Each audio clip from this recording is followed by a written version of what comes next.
दोस्तों प्राप्त करें मात्र 999 रुपए में उत्तराखंड प्रवक्ता अर्थशास्त्र के इंग्लिश और हिंदी मीडियम में नोट्स। डेमो नोट्स का लिंक हमारे डिस्क्रिप्शन बॉक्स में है। इसके अलावा वीडियो कोर्स भी हमारे पास उपलब्ध है। इसके लिए आप हमारी एप्लीकेशन विष्णु इकोनॉमिक्स को डाउनलोड कर लें। दोस्तों इस वीडियो में हम आपसे राष्ट्रीय आय के कुछ इंपॉर्टेंट कंसेप्ट है उनके बारे में डिस्कस करने वाले हैं। तो सबसे पहला जो पॉइंट हम डिस्कस करने वाले हैं वो है राष्ट्रीय आय लेखांकन का विकास किस तरीके से हुआ। तो दोस्तों राष्ट्रीय आय के मापने के तरीके को राष्ट्रीय आय लेखांकन कहते हैं, यानी कि नेशनल इनकम अकाउंटिंग वो प्रोसेस है, वो प्रणाली है जिसके माध्यम से देश की आर्थिक गतिविधियों को एक रिकॉर्ड के रूप में, अंकों के रूप में लिखा जाता है। यानी कि जब भी किसी देश में वस्तुओं का, सेवाओं का उत्पादन होता है तो उसको रिकॉर्ड करने की जो प्रणाली है उसी को हम बोलते हैं राष्ट्रीय आय लेखांकन। राष्ट्रीय आय लेखांकन क्या है दोस्तों, मैं दोबारा से बता देता हूं। यानी कि देश की आर्थिक गतिविधियों को संख्यात्मक रूप में व्यक्त करने का तरीका ही राष्ट्रीय आय लेखांकन कहलाता है। यानी कि एक देश में कुल आय कितनी है, कुल व्यय कितना है, कुल उत्पादन कितना है, इनको एक व्यवस्थित रिकॉर्ड में रखना ही राष्ट्रीय आय लेखांकन प्रणाली कहलाती है। तो इसका सर्वप्रथम प्रयास जो किया था 1665 में राष्ट्रीय आय मापने का, वो किया था सर विलियम पेटी के द्वारा। इसमें उन्होंने कराधान और आर्थिक नीतियों के उद्देश्य से राष्ट्रीय आय के मापन करने का तरीका निकाला। यानी कि किस तरीके से आर्थिक कर कितना है और देश की आर्थिक नीति कितना कलेक्शन हो रहा है, उसके बेस पर उन्होंने राष्ट्रीय आय निकालने का तरीका अपनाया। इसके बाद ग्रेगरी किंग ने भी 1688 में इसका काम किया। यानी कि अगर हम बात करें कि राष्ट्रीय आय को मापने का काम सर्वप्रथम किसने किया है, तो सर्वप्रथम करने का काम किया विलियम पेटी ने। लेकिन इसको सिस्टमैटिकल डेवलप करने का काम ग्रेगरी किंग के द्वारा किया गया। भारत की बात करें दोस्तों, भारत में दादा भाई नारोजी ने सर्वप्रथम राष्ट्रीय आय को मापने का काम किया। उनकी एक बुक थी जिसका नाम था poverty and un-British rule in India, जिसके अंदर उन्होंने राष्ट्रीय आय को मापने के लिए कैदियों को दिए जाने वाले भोजन का आधार पर राष्ट्रीय आय का मापन करने का काम किया। यानी कि इस तरीके से उन्होंने राष्ट्रीय आय को मापने का काम किया। भारत में अगर औपचारिक रूप से बात करें तो आईएसआई क्या मतलब है, भारतीय सांख्यिकी संस्थान, इंडियन स्टैटिस्टिकल इंस्टीट्यूट, इसने सबसे पहले राष्ट्रीय आय को मापने का काम किया। हालांकि 1956 से केंद्रीय सांख्यिकी संगठन सीएसओ को यह काम सौंप दिया गया।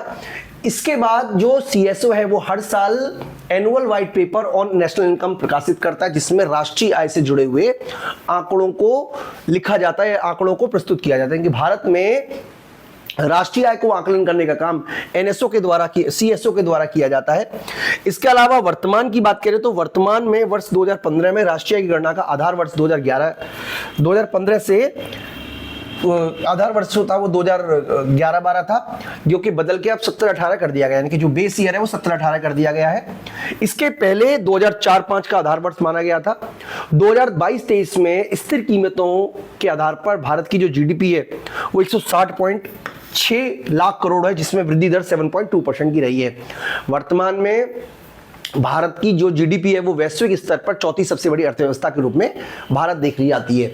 तो यहां पर बेसिकली हमने समझाने का जो प्रयास ये किया है कि सर्वप्रथम राष्ट्रीय आय की गणना करने का काम किया था। जैसा कि यहाँ पे कुछ की पॉइंट मैं आपको बता देता हूं दोबारा से। सर्वप्रथम राष्ट्रीय आय की गणना करने का काम किया था सर विलियम पेटी ने। इसको और विकसित करने का काम जो किया है वो ग्रेगरी किंग ने किया है। भारत में सर्वप्रथम राष्ट्रीय आय की गणना काम किया दादा भाई नौरोजी ने। पुस्तक का नाम था poverty and un-British rule in India. इसके अलावा वर्तमान में सीएसओ जो है वो भारत में राष्ट्रीय आय गणना करने का काम करता है, और जो बेस ईयर अभी करंट में चल रहा है वो 2017-18 का बेस ईयर चल रहा है। तो ये पूरा का पूरा कंसेप्ट है दोस्तों। इसमें हमने समझा कि भारत में राष्ट्रीय आय लेखांकन का विकास किस तरीके से किया। आगे हम बात करते हैं कि आखिर राष्ट्रीय आय होती क्या है। देखिए मैं आपको कंसेप्ट समझाने का प्रयास करूंगा। राष्ट्रीय आय के लिए समझने के लिए जरूरी है कुछ आप बेसिक कंसेप्ट को समझे। हालांकि वो कंसेप्ट हम आगे डिटेल में कराएंगे। जैसे एक होता है सामान्य निवासी। हालांकि सामान्य निवासी की डेफिनेशन मुझे आपको पहले देनी चाहिए थी, लेकिन मैं आपको अभी बता रहा हूं। सामान्य निवासी यानी कि भारत का सामान्य निवासी चाहे भारत के अंदर कमाए या भारत से बाहर कमाए, कहीं पे भी कमाए, अगर हम दोनों को जोड़ दें, यानी कि एक देश के सामान्य निवासी द्वारा एक वर्ष में अर्जित कुल आय, इसी को राष्ट्रीय आय कहते हैं। राष्ट्रीय आय यानी कि भारत के सामान्य निवासी द्वारा भारत के अंदर और भारत के बाहर एक वर्ष के अंदर जितनी भी आय कमाई जा रही है उसको अगर हम जोड़ दिया जाए तो उसको राष्ट्रीय आय कहेंगे। ये बिल्कुल सिंपल सी भाषा में कहा जाए। आप इसको ये भी कह सकते हो कि भारत के अंदर जो आय कमाई जा रही है उसके दो हिस्से हो सकते हैं। एक तो है भारतीय द्वारा, दूसरा है विदेशी द्वारा।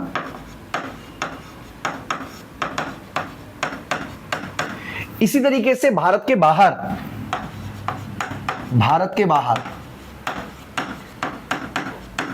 कोई पैसा कमा रहा है। अब वो दो तरीके के लोग कमा सकते हैं, एक तो गैर भारतीय और भारतीय। तो जो ये भारतीय कमा रहा है वो तो इनकम का हिस्सा ही। मैं इसको ए बोल देता हूं, इसको बी बोल देता हूं, इसको सी बोल देता हूं, इसको डी बोल देता हूं। तो भारत की अगर राष्ट्रीय आय की बात करें, तो इसके अंदर आएगा ए, यानी कि भारतीय द्वारा भारत के अंदर जो पैसा कमाया जा रहा है वो भारत की राष्ट्रीय आय का हिस्सा कहलाएगा। और इसमें जुड़ जाएगा डी, यानी कि भारतीय व्यक्ति द्वारा जो विदेशों से पैसा कमाया जा रहा है वो भारत की कह सकते एक तरीके से राष्ट्रीय आय का हिस्सा है। लेकिन इसमें से माइनस हो जाएगा बी। तो इसका मतलब है कि राष्ट्रीय आय क्या होती है? एक देश के सामान्य निवासी द्वारा जो शुद्ध पैसा कमाया जा रहा है। शुद्ध का मतलब क्या हुआ कि भारतीय जो विदेशों में कमा रहे हैं उसमें से माइनस कर देंगे विदेशी जो भारत में कमा रहे हैं, उसको जोड़कर जो आय बचती है उसको बोलते हैं राष्ट्रीय आय। डिटेल में बच्चों हम आगे चैप्टर में पढ़ते ही रहेंगे, मुझे उम्मीद है कि आपको समझ में आ जाएगा। फिलहाल यहाँ पे समझ लीजिए कि एक देश के सामान्य निवासी द्वारा एक वर्ष में अर्जित कुल आय का जोड़ राष्ट्रीय आय कहलाता है। इसमें उत्पादन के मूल्य के आधार पर और फिर कारकों को प्राप्त होने वाली आय के रूप में मापा जाता है कि आधार कीमतों पर साधनों के में जो इनकम अर्न किया उसके आधार पर मापा जाता है। मार्शल की कुछ डेफिनेशंस हैं, ये 3 डेफिनेशन हमने लिखी हुई है, एक बार आप ये भी पढ़ लीजिए। मार्शल के हिसाब से किसी देश के श्रम, पूंजी और प्राकृतिक संसाधनों का दुरुपयोग किए बिना उत्पादित वस्तुओं सेवाओं का कुल मूल्य ही राष्ट्रीय आय कहलाता है। यानी कि अगर आप किसी भी प्राकृतिक संसाधनों का उपयोग तो कर रहे हो लेकिन दुरुपयोग नहीं कर रहे हो, उपयोग करने का मतलब है कि आप जितना जरूरत है उतना यूटिलाइज कर रहे हो, उससे जो कुल उत्पादन हो रहा है उसी को हम राष्ट्रीय आय कहते हैं। ये परिभाषा है मार्शल की। पीगू के क्या कहते हैं? पीगू कहते हैं कि राष्ट्रीय आय को समाज के कल्याणकारी आय का वह भाग माना जाना चाहिए जिसे मुद्रा के रूप में मापा जा सकता है। यानी कि उन्होंने कहा कि जब हम मतलब देखिए किसी भी देश का कल्याण जो है वो केवल मुद्रा पर डिपेंड नहीं करता, लेकिन वह भाग जिसे मुद्रा के रूप में मापा जा सकता है उसको जोड़ दिया जाए तो वो राष्ट्रीय आय कहलाएगी। इसके अलावा कुजनौर कहते हैं कि राष्ट्रीय आय या राष्ट्रीय उत्पादन किसी देश के नागरिकों द्वारा उत्पादित वस्तुओं सेवाओं का बाजार मूल्य का योग है। देखिए ये डेफिनेशन काफी उचित लग रही है कि राष्ट्रीय उत्पादन किसी देश के नागरिकों द्वारा, यहाँ पे देश के नागरिक उन्होंने यूज किया है और हमने देश के सामान्य निवासी यूज किया है। सामान्य निवासी और नागरिक में अंतर होता है बच्चों, वो मैं आगे डिस्कस करूंगा। फिलहाल आप यहाँ पे समझ लीजिए कि राष्ट्रीय आय का मतलब होता है एक देश के नागरिक, जो कि परिभाषा है किसकी? कुजनेट्स की, कि राष्ट्रीय उत्पादन किसी देश के नागरिक द्वारा उत्पादित वस्तुओं एवं सेवाओं के बाजार कुल मूल्य को दिखाती है। तो सिंपल समझ ले, समराइज कर लेते हैं कि राष्ट्रीय आय का बेसिकली मतलब होता है कि एक देश के सामान्य निवासियों द्वारा कुल जितने भी वस्तुओं सेवाओं का उत्पादन किया गया है उसका बाजार मूल्य अगर हम जोड़ दें तो वो राष्ट्रीय आय कहलाएगी, या जितने भी साधन हैं उनकी जो आय है उसको जोड़ दें तो भी वो राष्ट्रीय आय कहलाएगी। दोस्तों मैं उम्मीद करता हूं कि आपको राष्ट्रीय आय की डेफिनेशन समझ में आ गई होगी। आगे हम फर्दर टॉपिक कवर करते रहेंगे। तो यहां पर जो अब हम टॉपिक डिस्कस करने वाले हैं वो है घरेलू क्षेत्र या घरेलू आय।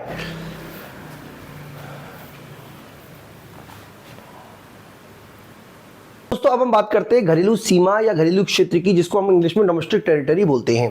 तो सामान्य बोलचाल की भाषा में लोग कहते हैं कि देश के अंदर यानी कि देश की जो राजनीतिक सीमा है वही देश की घरेलू सीमा है, पर वास्तविक जीवन में ऐसा नहीं होता। दोस्तों एक देश की जो घरेलू सीमा होती है या घरेलू क्षेत्र होता है वो देश की राजनीतिक सीमा से कहीं ज्यादा अलग होता है।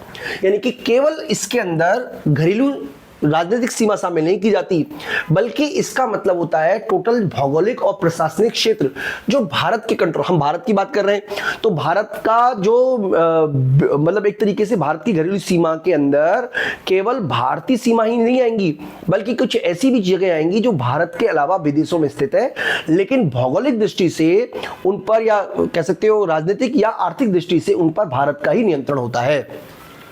यानी कि घरेलू क्षेत्र किसी देश की वह भौगोलिक और प्रशासनिक सीमा होती है जहां उस देश की आर्थिक गतिविधियां होती है। यानी कि भौगोलिक और प्रशासनिक सीमा जहां एक देश की आर्थिक गतिविधियां होती हैं वो भारत देश की घरेलू सीमा कहलाती हैं।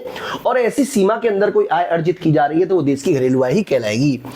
यह सिर्फ देश की जमीनी सीमा तक सीमित नहीं होती है बल्कि इसके में कुल अन्य क्षेत्र भी शामिल होते हैं। तो कौन कौन सी चीजें शामिल होती है मैं आपको बता देता हूं। सबसे पहली जो सीमा जो शामिल होती है, मैं थोड़ा सा छोटा कर लेता हूं आप बच्चों के लिए।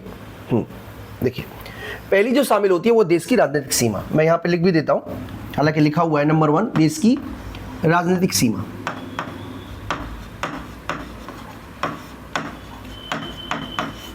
तो भारत जो है वो कश्मीर से लेकर कन्याकुमारी तक है। अब कश्मीर से लेकर कन्याकुमारी तक पूरा का पूरा भारत ही भारत का हिस्सा है। यानी कि इस पूरे इलाके में जो भी पैसा कमाया जा रहा है कश्मीर से लेकर कन्याकुमारी तक वो भारत का ही इनकम का हिस्सा माना जाएगा, भारतीय घरेलू आय मानी जाएगी। तो राजनीतिक सीमा हो गई, यानी कि इसके अंदर देश की जमीनी सीमा आ जाएगी, कोई वाटर की सीमा है वो भी इसके अंदर आ जाएगी। इसके अलावा भारत का जो समुद्री क्षेत्र है जिस पर भारत का अधिकार होता है वो भी इसके अंदर आ जाएगा। अगर आप भारत का मैप देखोगे तो भारत के मैप में अगर पूरा मैप देखोगे तो केवल भारत की भूमि सीमा नहीं आती बल्कि जमीन जल की सीमा भी आती है। तो जो जल की सीमा है वो भी भारत की राजनीतिक सीमा का हिस्सा है। यानी कि इसके अंदर क्या आएगी, जो भूमि की सीमा है भू सीमा और साथ ही साथ जल सीमा। इस जल सीमा और भू सीमा के अंदर कोई भी इनकम अर्न की जाएगी तो वो भारतीय घरेलू आय कहलाएगी। इसके अलावा भारत का जो जहाज है, यानी कि भारतीय जहाज चाहे वो एरोप्लेन हो चाहे शिप हो, ठीक है जी, अगर वो भारत के अलावा किसी और देश में या किसी और जगह पे जा रहा है तो भी भारत की घरेलू सीमा कहलाएगा। यानी कि भारतीय जहाज अगर अमेरिका में है और कोई दिक्कत अगर उसको होती है तो वो भारत में दिक्कत मानी जाएगी। यानी कि अगर अमेरिका में भारतीय जहाज पर मान लिया अटैक होता है तो वो इंडिया पर अटैक माना जाएगा। यानी कि भारतीय जहाज चाहे वो किसी भी देश में हो, किसी भी देश में हो, चाहे वो आसमान में उड़ रहा हो या जल में चल रहा हो, वो भारत की घरेलू सीमा का हिस्सा कहलाएगा। तो ये भी आपको याद रखनी है। इसके अलावा मान लीजिए कोई दूतावास है, कोई मिलिट्री कैंप है, मिलिट्री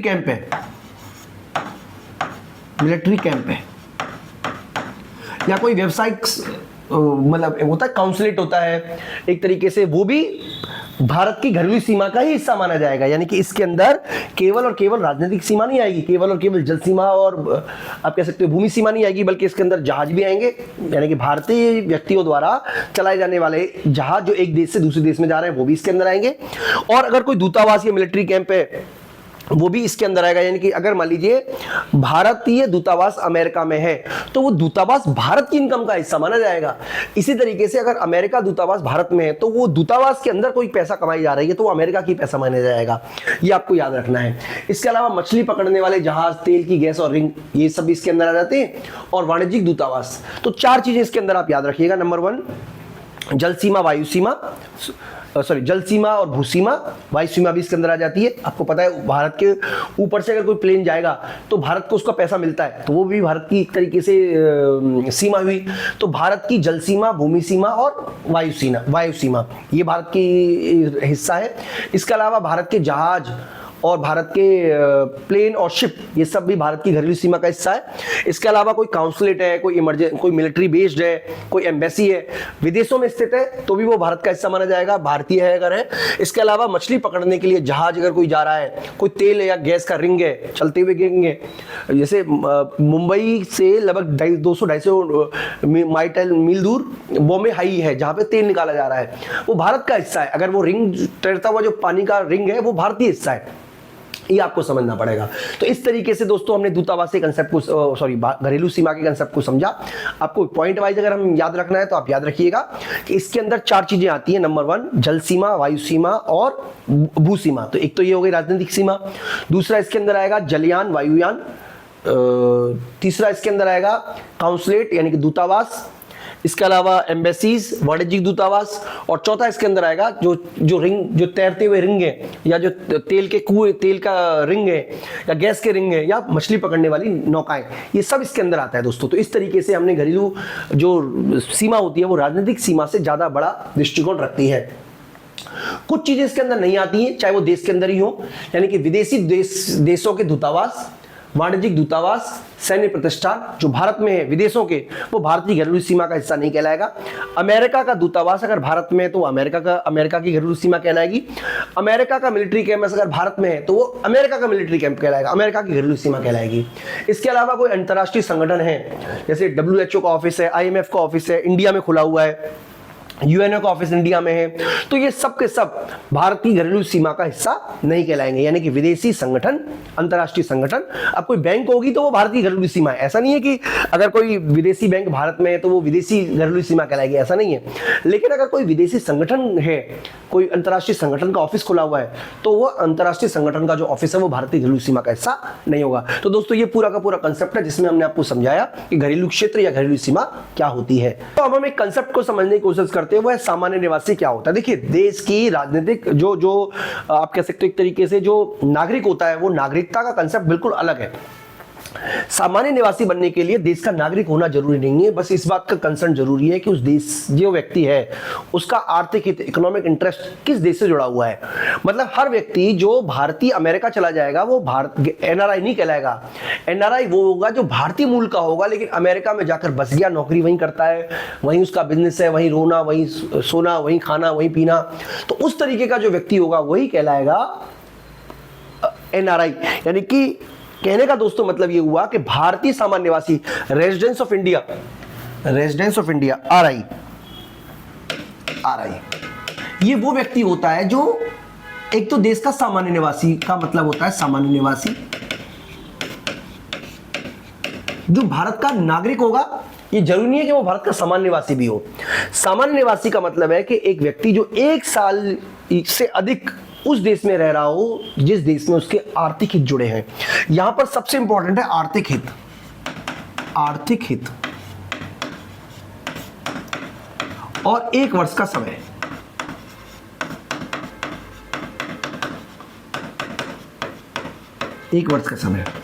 यानी कि अगर कोई व्यक्ति भारत का वजह से अमेरिका जाता है, जिसके हित भारत से जुड़े हैं, वो अमेरिका में चाहे 50 साल भी रह ले, लेकिन वो इंडिया का ही रेजिडेंस कहलाएगा। चाहे वो एम्बेसी में काम करने वाले भारतीय एम्बेसी में काम करने वाले व्यक्ति जो अमेरिका में है वो भारत के ही सामान्य निवासी कहलाएंगे। लेकिन यहाँ पे सबसे इंपॉर्टेंट है ये दोनों कंडीशन पूरी होनी चाहिए।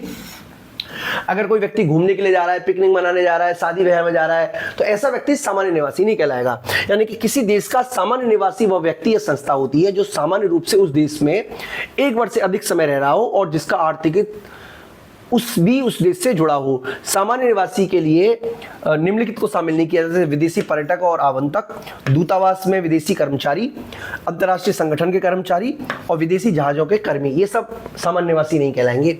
सिंपल शब्दों में कहा जाए बच्चों तो सामान्य निवासी का कंसेप्ट राष्ट्रीय आय के लिए बहुत जरूरी है, क्योंकि सामान्य निवासी की इनकम ही भारत की राष्ट्रीय आय कहलाएगी।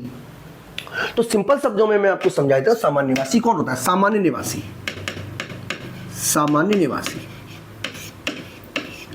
सामान्य निवासी भारत का सामान्य निवासी के लिए जरूरी नहीं है कि भारत का नागरिक हो, वो विदेशी भी हो सकता है।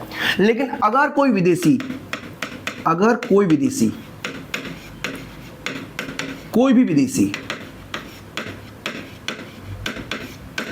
जो भारत के हित में काम कर रहा है, भारत के हित, आर्थिक हित की बात करो बच्चों में, हित के लिए काम कर रहा है, प्लस 1 वर्ष से अधिक रह रहा है,